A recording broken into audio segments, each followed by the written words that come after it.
Hi everyone, tara samahan niyo naman kami sa panibagong araw. Ito na nga kami at hinihintay lang namin si mama. Naglilinis pa kasi siya ng isda kaya hindi pa siya makaalis. Para kang nasa 7-Eleven sa laki ng salamin nila. Fast forward, nandito na nga kami sa center. Pagdating nga namin dito ay walang tao.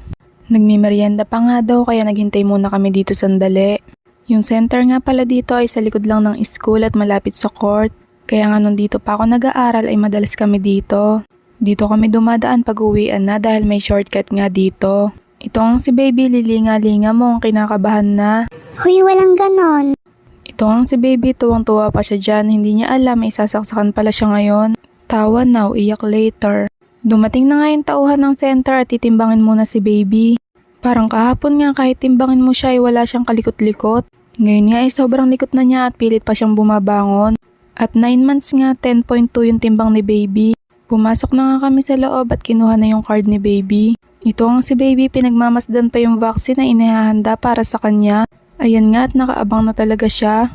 Nung una nga ay parang nakikiramdam pa siya kung ano yung ginagawa sa kanya.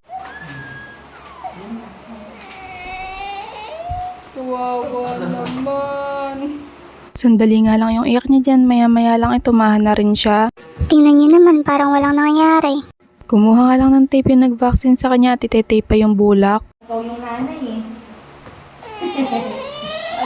Akala niya yata tinurukan ulit siya kaya umiyak ulit siya. Pero paglabas nga namin ay okay naman na ulit siya. Kaso nga lang mukhang naaalala pa niya kaya sumisibi-sibi pa siya. Ayan nga at lumilingon pa sa pintuan. Pag uwi naman namin ng bahay, ito nga at masaya na ulit siya. Tinanggal ko na nga rin pala yung bulak na nakalagay sa braso niya. Sobrang init naman nga ng panahon ngayon kaya nilagay ko muna si baby sa stroller. Itong kahon naman nga ng vitamins niya ang napagtripan niyang paglaruan. Nung time nga na yan, naiinip na siya sa stroller niya kaya nagpapabuhat na siya. Nung kinuha ko na nga si baby, lumipat na kami sa kapitbahay. At dahil sobrang init nga ng panahon ngayon, hindi ko ba ni Papa yung drum? Kaya nga yung dalawang kapatid ko ay tuwan-tuwa dahil makakapagbabad sila. Ito ang isa kong kapatid, tawag ng tawag sa akin at videohan ko nga daw siya. Magandang maibidyo ko sila para pagtanda nila ay may babalikan silang memories. Para nga talaga silang nasa swimming pool dito at ito nga at bumili pa sila ng mga kain nila. At habang naliligo nga sila dyan, ito nga at may nanonood pa sa kanila. Tuwang-tuwa nga siya dito at mukhang gusto nga niya makijoin sa drum.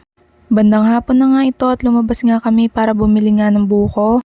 Kaso nga lang hindi nga ako makahigop mabuti dahil inaagaw ni baby yung straw.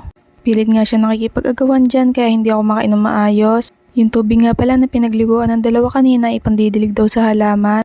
Kaya wala talagang sayang.